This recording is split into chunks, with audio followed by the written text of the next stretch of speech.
Hello students, कैसे हैं आप सब लोग। उम्मीद करती हूँ सब अच्छे होंगे और स्वस्थ होंगे। मैं Meena Rana ICT virtual class में आपका स्वागत करती हूँ। स्टूडेंट्स, हम पढ़ रहे हैं क्लास 8 की हिंदी बसंत पाठ्य पुस्तिका भाग 3 से काव्य खंड को हम यहाँ पढ़ रहे हैं। दीवानों की हस्ती। इसको हमने प्रीवियस लेक्चर में पढ़ लिया था और आज की क्लास में इसके क्वेश्चन आंसर हम करेंगे। इससे पहले इसको एक बार रिवाइज करेंगे, देन हम इसके प्रश्न उत्तर करेंगे। तो देखिए, दीवानों की हस्ती। तो यहाँ पर देखिए, हम दीवानों की क्या हस्ती हैं, आज यहाँ कल वहां चले, मस्ती का आलम साथ चला, हम धूल उड़ाते जहां चले। तो यहाँ देखिए कुछ कठिन शब्द हैं। हस्ती का मतलब अस्तित्व है, आलम यानी कि दुनिया या फिर माहौल कह सकते हैं। तो यहाँ कवि कह रहे हैं, स्वयं की बात कर रहे हैं कि मैं जो हूँ मस्त मौला जो है स्वभाव का हूँ। और उनका ये कहना है कि हम दीवाने मस्ती में रहने वाले लोगों का जो है क्या अस्तित्व है। हम लोग यहाँ आज यहाँ हैं तो कल कहीं और होंगे और हमारा कोई ठिकाना नहीं है। हम जहाँ जाते हैं वही मस्ती का माहौल हम जो है हमारे साथ साथ चलता है। अर्थात हम जो हैं हर जहाँ जहाँ हम जाते हैं वहाँ खुशियाँ का जो माहौल है वो बन जाता है। कवि यहाँ कहते हैं कि हम स्वयं को जो है अपने आप को, यहाँ पर कवि ने क्या कहा है कि हम जो हैं क्या हैं, मस्त मौला स्वभाव के हैं।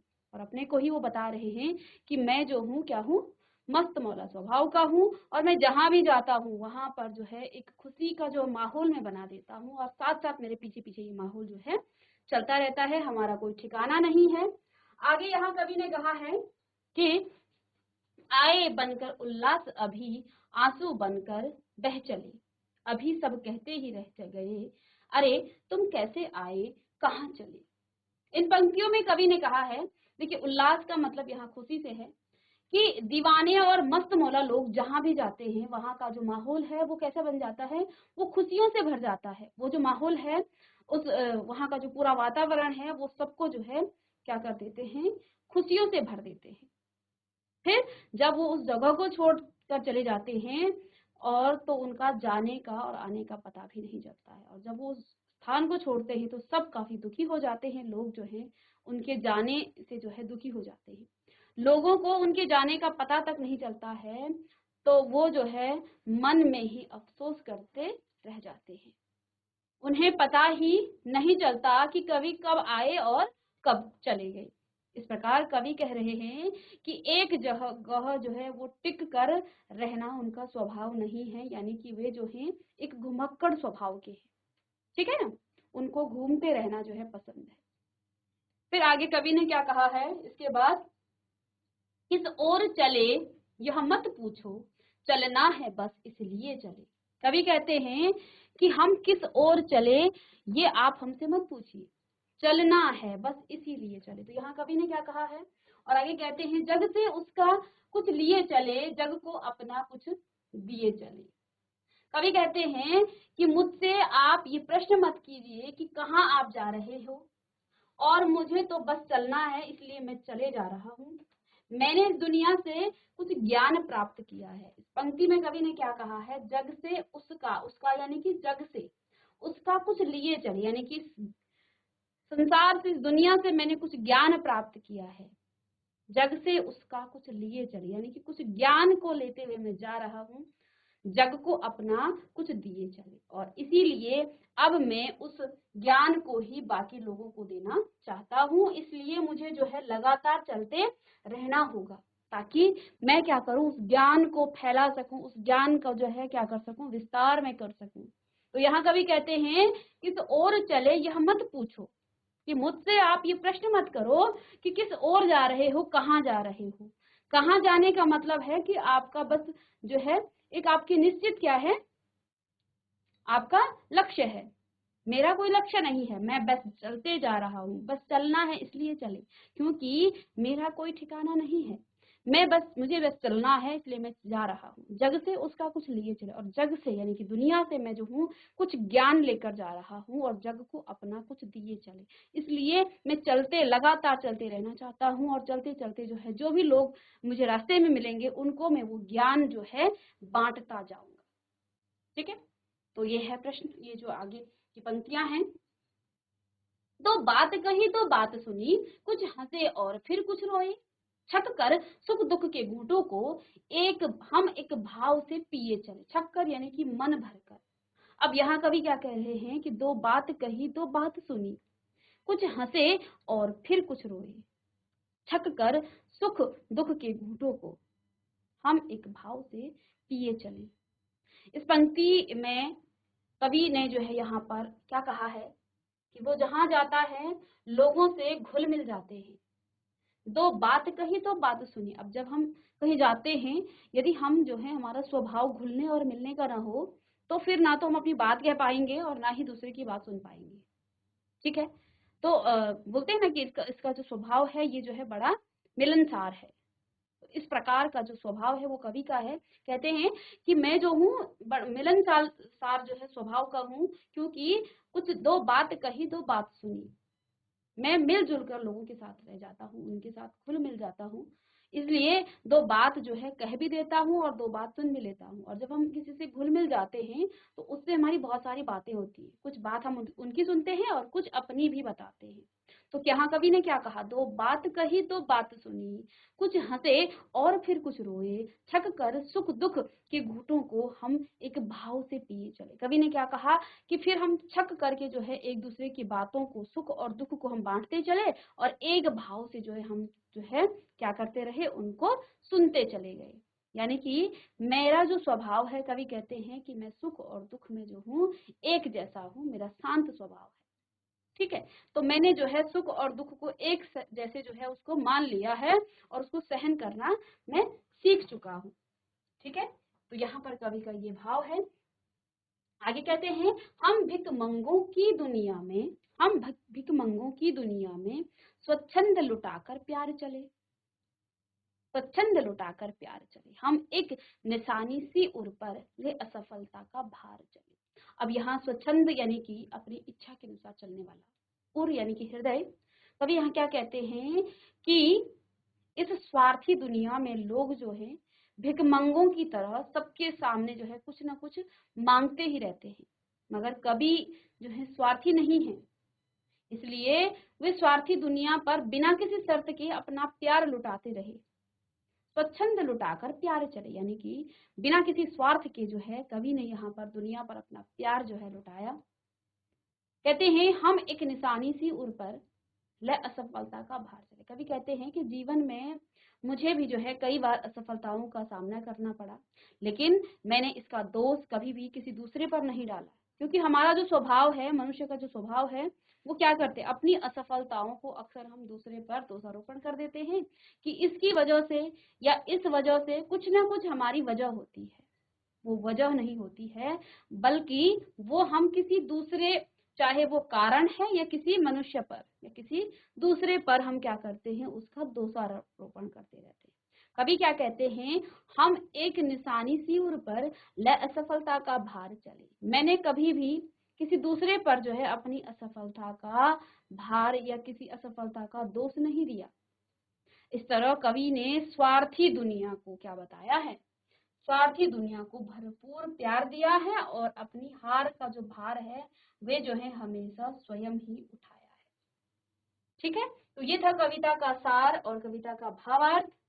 अब आगे क्या कहा, अब अपना और पराया क्या आबाद रहे रुकने वाले, हम स्वयं बंधे थे और स्वयं हम अपने बंधन तोड़ चले। कवि कहते हैं कि अब उनके इस दुनिया में जो है, उनके लिए इस दुनिया में कोई भी अपना या पराया नहीं है। जो लोग एक मंजिल पाकर वहीं ठहर जाना चाहते हैं, उन्हें कवि ने सुखी और आबाद रहने का आशीर्वाद दिया है।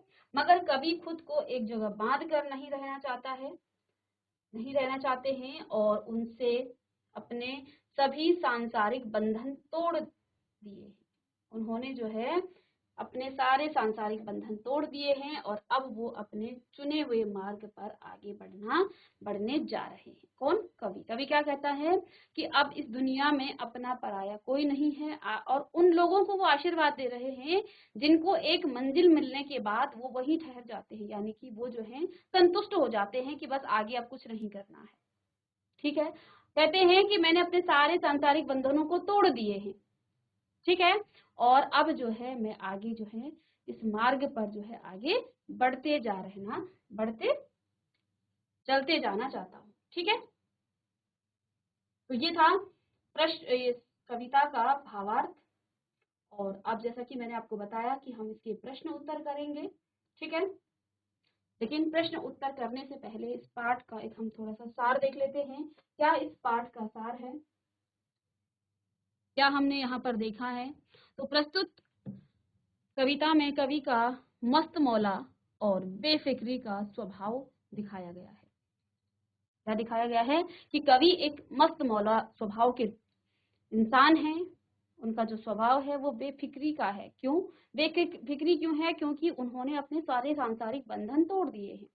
मस्त मौला स्वभाव का व्यक्ति जहां जाता है वो खुशियां जो है वहां फैला देता है। ठीक है, वह हर रूप में प्रसन्नता देने वाला होता है, खुशी देने वाला होता है, चाहे वह खुशी हो या आंखों में आया आंसू हो। कभी बहते पानी रमते जोगी, बहते पानी रमते जोगी वाली कहावत के अनुसार एक जगह जो है नहीं टिकते हैं। ठीक है, जैसे बोलते हैं रमता जोगी बहता पानी। ठीक है, बहता पानी कभी भी रुकता नहीं है, कभी जो है अपने स्वभाव को कभी यहाँ पर कहते हैं कि मैं भी कुछ इसी प्रकार का मेरा जो है स्वभाव है, मैं एक जगह टिकता नहीं हूँ, मेरा कोई अस्तित्व नहीं है। ठीक है, और मैं जो हूँ संसार को जो ज्ञान मैंने प्राप्त किया है, संसार को वो ज्ञान जो है बांटने में चला जा रहा हूँ। ठीक है, कुछ वह जो है कुछ यादें संसार को देकर और कुछ यादें लेकर अपने नए नए सफर पर चलते रहते हैं। कवि कहते हैं मैं जहां जाता हूँ लोगों को कभी पता ही नहीं चलता है कि मैं कब आया और कब गया। और आगे यहाँ कवि ने क्या कहा है कि वे जो है कुछ यादें संसार को देकर, यानी कि जहां वो रहते हैं खुशनुमा माहौल वो बना देते हैं, इसलिए लोग जो है उनको याद करते हैं। और कुछ यादें लेकर, यानी कि लोगों के साथ जब वो नई नई बातें करते हैं और वे जो है उनके साथ जो है एक नया उनके साथ क्या रहता है, उनके साथ एक संबंध बन जाता है। तो कहते हैं और कुछ यादें लेकर नए नए सफर पर चलते रहते हैं, वह सुख और दुख को समझकर एक भाव से स्वीकार करते हैं। कवि कहता है यहाँ पर कि मैं जो हूँ सुख और दुख को एक जैसे भाव से ही उसको लेकर चलता हूँ। ऐसा नहीं है कि दुखी हूँ, बहुत पीड़ा में हूँ, उस समय मेरा स्वभाव कुछ अलग होगा, या खुशी में जो है मैं बहुत ज्यादा जो है खुशी नहीं मनाता हूँ, मैं एक जैसा मेरा स्वभाव है। कभी सांसारिक नहीं है, वे दीवाने हैं, वह संसार के सभी बंधनों से मुक्त हैं, इसलिए संसार में कोई अपना कोई पराया नहीं है। जिस जीवन को उन्होंने खुद चुना है उससे वे प्रसन्न हैं और सदा चलते रहना चाहते हैं। तो ये था कविता का सार। ठीक है,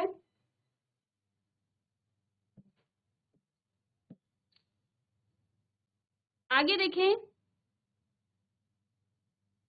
यहाँ पर कवि ने अपने प्रेम से भरे हृदय का को दर्शाया है, क्योंकि कवि का स्वभाव जो है बहुत ही प्रेम पूर्ण है। कवि संसार के व्यक्तियों से वह प्रेम करता है और खुशियां बांटता है। यही सब जो है इस कविता में दर्शाया गया है। वो अपने जीवन को अपने ढंग से जीते हैं, मस्त मौला है और चारों ओर प्रेम बांटने का संदेश देते हैं। इस कविता के द्वारा एक सीख देते हैं कि हमें सबके साथ प्रेम पूर्वक व्यवहार करना चाहते हैं। यानी कि इस कविता को लिखने का कवि का क्या उद्देश्य है, ये बहुत इंपॉर्टेंट है कि ये कविता से हमें सीख मिलती है। कोई भी चीज हम जब हम पढ़ते हैं, कोई पाठ हम पढ़ते हैं, तो उससे हमें कुछ ना कुछ शिक्षा मिलती है, कुछ ना कुछ हमें उससे सीखने को मिलता है। तो यहाँ पर कवि कहते हैं इस कविता से हमें क्या सीख मिलती है कि हमें सबके साथ प्रेम पूर्ण व्यवहार करना चाहिए। वे खुशियों का संसार जो है, कवि कहते हैं कि मैं जो हूँ जहां भी जाता हूँ वहीं खुशियों का संचार करता हूँ, यानी कि उसका जो है खुशियां ही खुशियां वहां बांटता हूँ। जहां भी जाते हैं खुशियां बिखेरते हैं और जीवन में असफल हो जाने पर, हार जाने पर भी किसी और को दोष नहीं देते हैं। दूसरी हमें जो शिक्षा इस कविता से मिलती है कि हम जब असफल होते हैं, और ये सभी का देखना, आप आपके आस पड़ोस आप स्वयं को भी देखें, हम जो हैं कोई ना कोई कारण बना लेते हैं। मैं असफल इसलिए हुई क्योंकि मेरे साथ ऐसा हुआ, क्योंकि उसने मुझे ऐसे बोला, क्योंकि मेरे साथ इस तरह की जो ये क्योंकि शब्द है, ये जो है कारण है, हम उसको जो है दोष देते हैं, लेकिन वास्तव में हम स्वयं उसके दोषी होते हैं। ठीक है, असफलता की के जो दोषी हैं वो हम हैं, ना कि दूसरा। लेकिन हम किसी और को कारण बना देते हैं कि इसकी वजह से मैं असफल हुआ। तो दूसरी यहाँ पर जो शिक्षा है हमें इस कविता से क्या मिलती है कि हमें जब हम असफल होते हैं तो हमें अपनी कमियों को ढूंढना चाहिए कि कहाँ कमी रह गई, हम असफल क्यों हुए। जब हम दूसरे को कारण बनाते हैं तो हम अपनी कमियों को पहचानने में पीछे रह जाते हैं, लेकिन जब हम अपनी ही कमी को ढूंढें तो अगली बार हम सफल भी हो जाते हैं। और असफलता का ये सबसे बड़ा जो है कारण है, जो बार बार असफल होता है, वो जो है हमेशा दूसरे को दोष देता है, दूसरे को दोषारोपण करता है कि इसकी वजह से। अब वो दूसरा चाहे तो इंसान हो सकता है या फिर कोई कारण भी हो सकता है। ठीक है, और कारण कुछ भी हो सकता है। ठीक है, तो हमें जो है स्वयं की ही कमियों को पहचानना है और असफलता को सफलता में बदलना है। तो कवि ने यहाँ दूसरी वही शिक्षा हमें दी है कि जीवन में जब भी आप असफल हो जाते हैं, हार जाते हैं, किसी और को दोष नहीं देना चाहिए। इस कविता में संदेश देते हैं कि हमें अपनी सफलता और असफलता का श्रेय स्वयं को ही देना चाहिए। सफलता के लिए तो हम अपने को श्रेय देते हैं कि मैंने ये बहुत अच्छा काम किया, मैंने ये किया इसलिए मैं सफल हुआ, लेकिन असफलता के लिए अक्सर हम दूसरे पर दोषारोपण कर देते हैं। तो दोनों का श्रेय हमें स्वयं को देना चाहिए। सफल भी हूं तो उसके लिए भी मैं खुद जिम्मेदार हूं, असफल हूं तो उसका जिम्मेदार भी मैं हूं। तो यहाँ पर कवि ने ये शिक्षा भी हमें दी है, चाहे क्योंकि अगर हम असफल होते हैं तो उसमें भी जो है कहीं ना कहीं दोष हमारा ही होता है, क्योंकि हमारी असफलता में हमारा ही जो है दोष होता है, उसमें कहीं ना कहीं जो है हमारा ही दोष होता है, किसी और का नहीं होता है। और सफल होते हैं तो भी श्रेय हमारा ही होता है, क्योंकि मेहनत हमने ही की है। और स्वयं असफल होने पर भी किसी अन्य को दोषी नहीं मानते। वे जब जीवन में कभी हार जाते हैं, असफल हो जाते हैं, तो इस सब का दोष किसी और को नहीं देते, बल्कि इंसानियत की बहुत बड़ी बात है जो कि कवि ने यहाँ पर कवि में देखी जाती है कि हम असफलता और सफलता दोनों का दोष या श्रेय दोनों को दें, अपने को दें, स्वयं को दें। सफल हुए उसका श्रेय भी हमें है, असफल हुआ तो उसका श्रेय भी हमें है। क्यों? यदि हम उसका कारण स्वयं है तो हम उस कारण को ढूंढेंगे और अगली बार शायद उस कारण को हम उसको ठीक करेंगे, उस दोष को हम जो है ठीक करेंगे, कमियों को ढूंढेंगे और उस कमी को सुधारने की हम कोशिश भी करेंगे और एक दिन हम सफल भी हो जाएंगे। ठीक है, तो ये जो है दीवानों की हस्ती, यहाँ पर कवि ने अपना जो व्यक्तित्व, अपना जो व्यवहार बताया है ना, उससे हमें बहुत सारी शिक्षाएं मिलती हैं। सबसे पहली बात कि हमें जो है हमेशा खुश रहना चाहिए और जहाँ जाते हैं, जिस प्रकार का जो है स्वभाव कवि का है, वे जो है जहाँ जाते हैं प्रेम पूर्ण व्यवहार वो जो उनका है, और सब जगह जो है वो खुशियों का संचार करते हैं। ठीक है, खुशियां वो बिखेरते हैं। दूसरी बात, कवि अपनी असफलताओं का दोष किसी दूसरे पर न देकर स्वयं को दोषी मानते हैं। तो ये है इस कविता का सार। ठीक है, तो दो यहाँ पर बहुत महत्वपूर्ण जो शिक्षाएं हमें इस कविता से मिलती है कि हमें हमेशा सबके साथ प्रेम पूर्वक जो है व्यवहार रखना चाहिए, व्यवहार करना चाहिए और खुशियों का संचार हमेशा हमें करते रहना चाहिए। ठीक है, ऐसा हमारा बिहेवियर होना चाहिए, ऐसा हमारा व्यवहार होना चाहिए कि जहां हम जाएं वहां खुशियों का माहौल बन जाए। ठीक है, तो ऐसा मस्त मौला हमारा स्वभाव होना चाहिए। दूसरा, अपनी असफलता और सफलता का श्रेय हम स्वयं को दें। सफल भी हुए हैं तो उसका श्रेय भी हमें ही मिलना चाहिए और असफल भी हुए हैं तो उसका भी श्रेय हमें ही मिलना चाहिए, ना कि हम किसी दूसरे को दोषारोपण करें। जो कि यहाँ कवि जो है कहते हैं कि मैं असफल हुआ हूं तो उसका दोषी मैं हूं, ना कि कोई दूसरा। और साथ में कवि कहते हैं कि मेरा स्वभाव है कैसा है, मस्त मौला है। मैं जहां जाता हूँ प्रेम बांटता हूँ, मैं जहां जाता हूँ वहां प्रेम पूर्वक में व्यवहार रखता हूँ, मैं सबके साथ घुल मिल जाता हूँ, सबका सुख दुख में जो है मैं एक समान रहता हूँ, सबके दुखों को जो है मैं सुनता भी हूँ और सुनाता भी हूँ। तो इस प्रकार का यहाँ पर कवि का व्यवहार है। और अब आप इसके प्रश्न उत्तर करेंगे, कुछ प्रश्न उत्तर हैं, तो इन प्रश्न उत्तरों को आप लिखें। देखिए पहला प्रश्न है, कवि ने अपने आने को उल्लास जाने को, कवि ने अपने आने को उल्लास और जाने को क्या कहा है, आंसू बनकर बह जाना क्यों कहा है।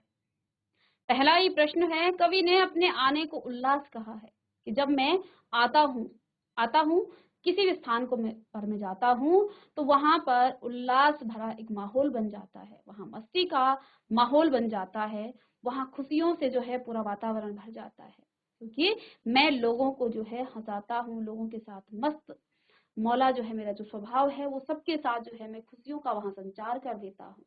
फिर कभी कहते हैं, जब मैं वहां से जाता हूँ तो आंसू बनकर बह जाना अपने आप को कहा है।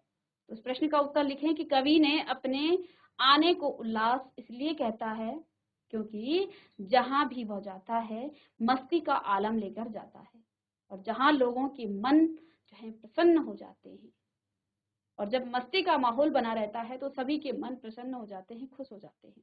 पर जब वह स्थान छोड़ देता है, छोड़कर आगे जाता है, क्योंकि कवि का जो स्वभाव है वो निरंतर आगे बढ़ना है, निरंतर आगे चलना है। कवि कहते हैं कि जब मैं उस स्थान को छोड़ देता हूँ, आगे बढ़ जाता हूँ, तब वहां के लोगों को दुख होता है और विदाई के क्षणों में उसकी आंखों से आंसू बह निकलते हैं। इस प्रश्न का उत्तर लिखें कि कवि जो है अपने आने को उल्लास इसलिए कहता है क्योंकि जहां भी वह जाता है मस्ती का आलम लेकर जाता है, यानी कि वहां पर मस्ती का एक माहौल बन जाता है,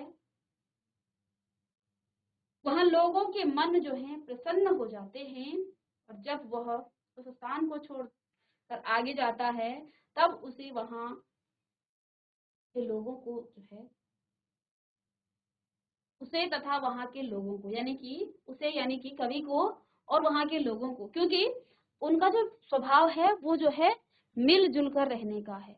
तो जिसके साथ हम कुछ दिन रहते हैं, अपना सुख दुख बांटते हैं, और जब हम विदाई के क्षण आते हैं, जाने का जो है जब हमें समय आता है तो फिर हमें भी दुख होता है और वहां के लोगों को भी दुख होता है। तो इसी को यहाँ कवि कहते हैं। चलिए नेक्स्ट प्रश्न है, इसमें कुछ प्रश्न आपके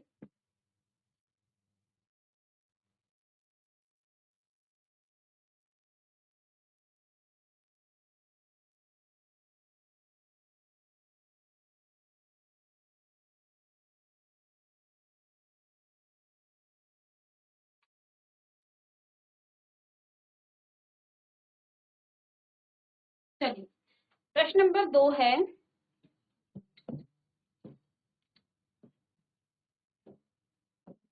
भिकमंगों की दुनिया में बेरोक प्यार लुटाने वाला कवि ऐसा क्यों कहता है कि वह अपने हृदय पर असफलता का एक निशान भार की तरह लेकर जा रहा है। क्या वह निराश है या प्रसन्न है। ऐसा कवि ने क्यों कहा है कि भिकमंगों की दुनिया में बेरोक प्यार लुटाने वाला, बेरोक यानी कि जिसको कोई रोकने वाला नहीं है, भिकमंगों यानी कि कवि ने यहाँ क्या कहा था कि दुनिया में जितने भी लोग हैं वे अपने स्वार्थ के लिए काम करते हैं, कुछ ना कुछ हमारा स्वार्थ होता है, इसलिए जो है हम दूसरों के लिए कुछ करते हैं। इसलिए कहा है कि लोग जो हैं कुछ ना कुछ मांगते रहते हैं, भिकमंगों की दुनिया। इस यहाँ पर कवि ने कहा है कि बेरोक प्यार लुटाने वाला कवि जो है ऐसा क्यों कहता है कि वह अपने हृदय पर असफलता का एक निशान जो है भार की तरह लेकर जा रहा है। क्या वह निराश है या प्रसन्न है। चलिए प्रश्न को लिखें। तो यहाँ भिकमंगों की दुनिया से कवि का आशय है कि यह दुनिया केवल लेना जानती है, देना नहीं जानती है, और जो ऐसा करता है उसे ही भिकमंगा कहा जाता है। जो भीख मांगने आता है वो सिर्फ और सिर्फ लेने आता है, आपसे कुछ मांगने आता है, वो आपको कुछ देता नहीं है। इसलिए भिकमंगा यहाँ कवि ने दुनिया को कहा है जो सिर्फ आपसे कुछ लेने आता है। कवि ने भी इस दुनिया को प्यार दिया, पर इसके बदले में उसे वह प्यार नहीं मिला जिसकी वह आशा करता है। कवि निराश है और वह समझता है कि प्यार और खुशियां लोगों के जीवन में भरने में असफल रहा है, और दुनिया अभी भी सांसारिक विषयों में उलझी हुई है। कवि क्या कह रहा है कि दुनिया अभी भी सांसारिक विषयों में उलझी हुई है। चलिए लिखें इसका उत्तर।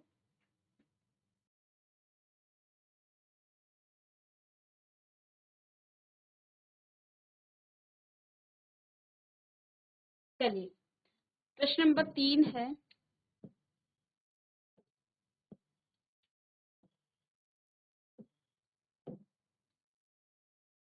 कविता में ऐसी कौन सी बात है जो आपको सबसे अच्छी लगे? प्रश्न का उत्तर हर बच्चे का अलग हो सकता है, लेकिन कविता में कवि का जीवन के प्रति दृष्टिकोण अच्छा लगा। जीवन के प्रति उनका जो दृष्टिकोण था वो सबसे अच्छा रहा। कवि कहते हैं कि हम सबके सुख दुख जो हैं एक हैं तथा हमें एक साथ ही इन सुखों और दुखों को भोगना पड़ता है। हमें दोनों परिस्थितियों का सामना जो है समान भाव से करना चाहिए और ऐसी दृष्टिकोण रखने वाला व्यक्ति जो है सुखी रह जाता है या सुखी रह सकता है। चलिए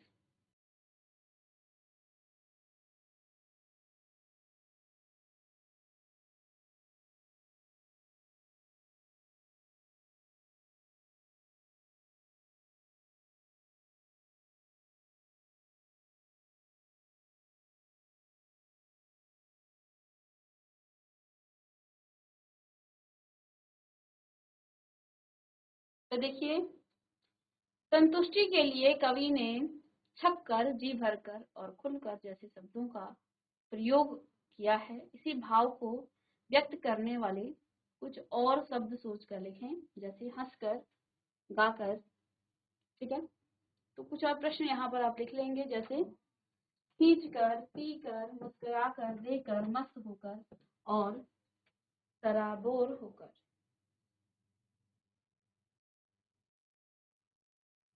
इसी के साथ कुछ यहाँ पर बहुविकल्पीय प्रश्नों को हम करेंगे।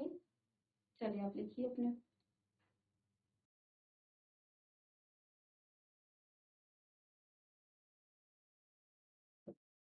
प्रश्न नंबर 1 है,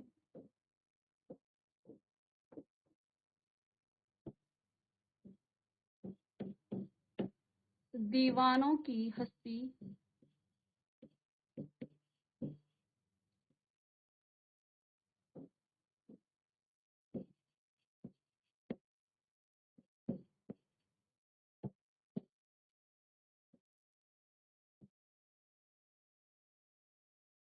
दीवानों की हस्ती कविता के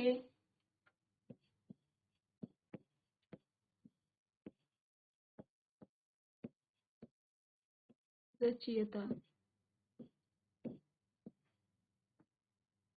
दीवानों की हस्ती कविता के रचयिता कौन है?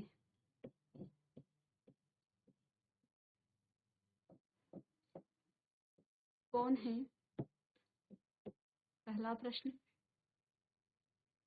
दूसरा प्रश्न है,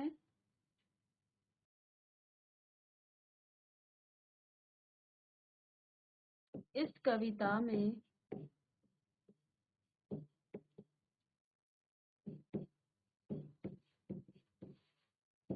किसकी हस्ती की बात की गई है?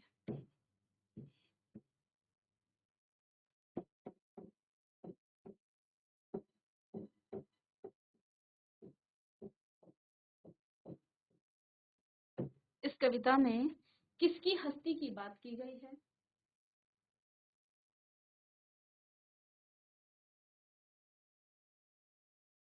तीसरा प्रश्न है, मस्ती भरा जीवन जीने वाले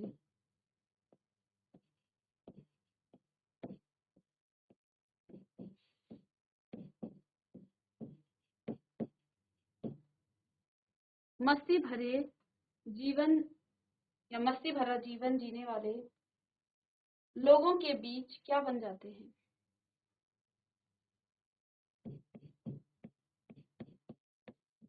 लोगों के बीच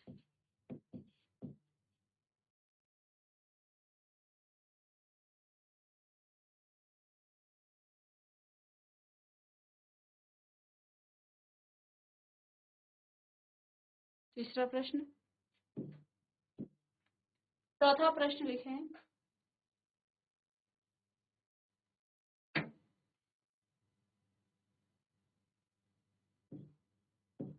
कवि संसार से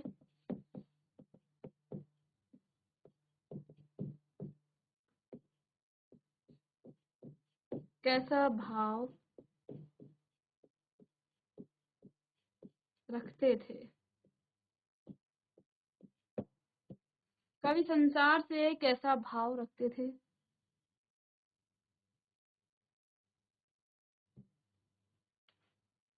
लिखें इसे।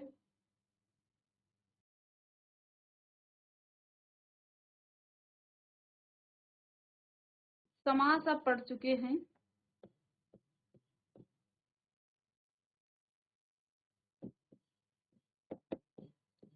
सुख और दुख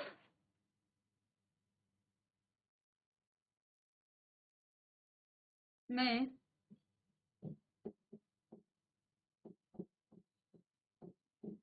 कौन सा समास है?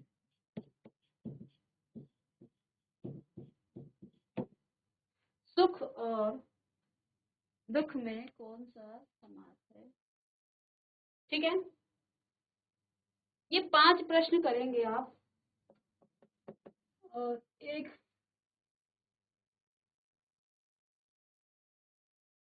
ठीक है, और एक ही लाइन में इसका उत्तर भी आपको देना है। दीवानों की हस्ती कविता के रचयिता कौन है या लेखक कौन है? इस कविता में किसकी हस्ती की बात की गई? मस्ती भरा जीवन जीने वाले लोगों के बीच क्या बन जाता है और जाता है? ठीक है, और कवि संसार से कैसा भाव रखते थे और सुख दुख में कौन सा समास है? तो ये 5 प्रश्न आप करके लाएंगे घर से। इसी के साथ आपकी जो ये कविता है जो भगवती चरण वर्मा जी ने लिखी है ये आपकी कंप्लीट होती है। मिलते हैं नेक्स्ट लेक्चर में एक नए चैप्टर के साथ। तब तक के लिए thank you and have a nice day.